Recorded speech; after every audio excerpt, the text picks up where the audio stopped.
Assalamualaikum warahmatullahi wabarakatuh. Perkenalkan, nama kakak Alisa Rusadi. Di sini kakak akan menjelaskan mengenai atmosfer. Ada yang tahu tidak apa itu atmosfer?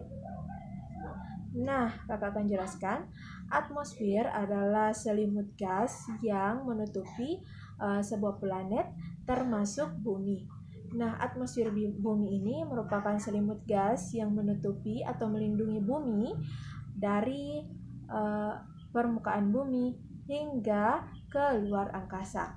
Nah, kira-kira lapisan atau ketinggian atmosfer ini ketebalannya yaitu 0 km dari atas permukaan bumi hingga ketinggian 560 km di atas permukaan bumi. Nah, menurut suhu lapisan atmosfer ini terbagi menjadi 5. Ada troposfer yang pertama, setelah itu stratosfer, lalu mesosfer, lalu termosfer, dan eksosfer yang paling terakhir. Nah, lapisan atau atmosfer ini tentu saja memiliki manfaat bagi kehidupan kita. Apa sih saja manfaatnya? Ini memiliki beberapa manfaat bagi kehidupan kita. Yang pertama, melindungi bumi dari paparan radiasi sinar ultraviolet dan lapisan ozon.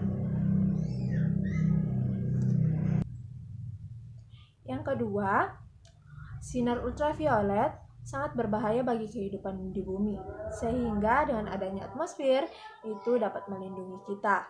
Yang ketiga, melindungi bumi dari benda-benda luar angkasa yang jatuh akibat gaya gravitasi bumi.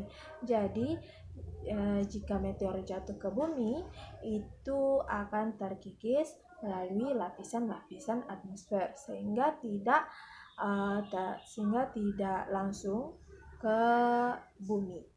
Nah, yang keempat, atmosfer juga menjadi media cuaca yang bisa memengaruhi hujan, badai, angin topan, salju, dan juga lainnya. Yang kelima, memiliki kandungan berbagai macam gas yang diperlukan oleh manusia, tumbuhan, dan juga hewan untuk bernapas dan kebutuhan lainnya. Nah, atmosfer ini erat kaitannya dengan rumah kaca. Apa sih itu rumah kaca?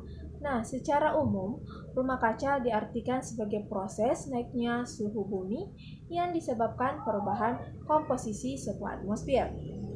Nah, hal ini menyebabkan sinar matahari tetap berada di bumi dan tidak dapat dipantulkan secara sempurna ke luar atmosfer.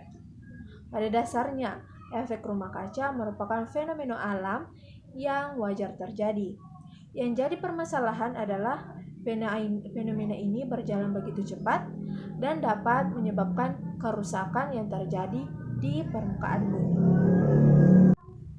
Nah, sekarang kita masuk ke pengaruh dari efek rumah kaca. Apa sih pengaruh dari efek rumah kaca ini?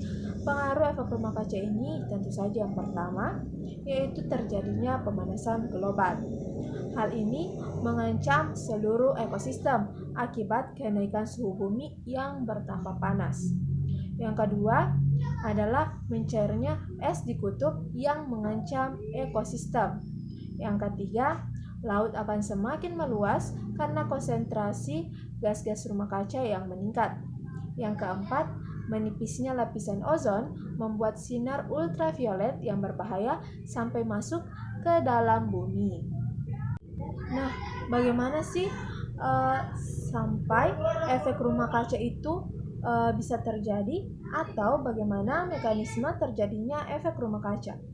Nah, mekanisme efek rumah kaca ini yang pertama, cahaya matahari akan merambat melalui ruang angkasa hampa udara bersamaan dengan panas dari radiasi matahari. Nah, setelah itu, radiasi akan terserap oleh lapisan ozon, namun cahaya tidak terserap dalam ozon.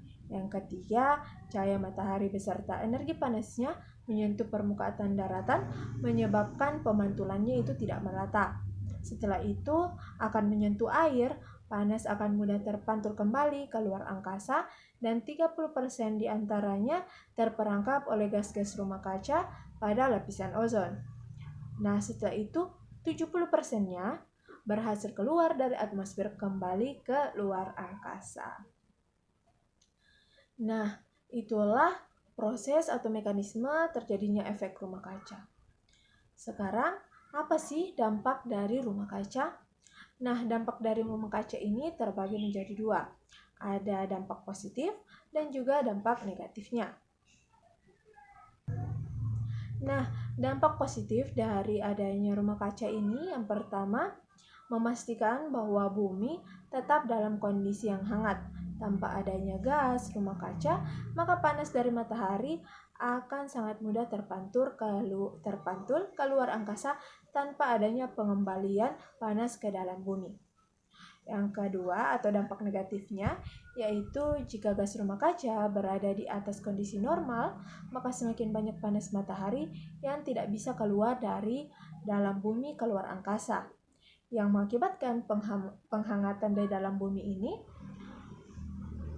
dari panas matahari, belum lagi disusul dari panas matahari yang terus masuk ke dalam bumi.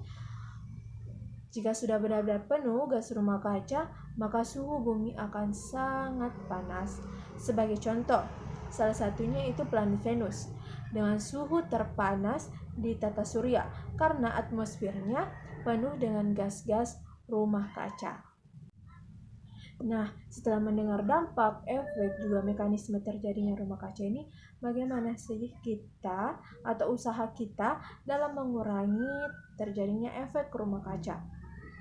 Tentu saja ada, yaitu yang pertama, menghemat penggunaan energi listrik di rumah. Yang kedua, menghindari penggunaan transportasi pribadi, beralih ke transportasi umum. Yang ketiga, menggunakan kendaraan ramah lingkungan. Yang keempat, menggunakan energi terbarukan dan ramah lingkungan, seperti panel surya.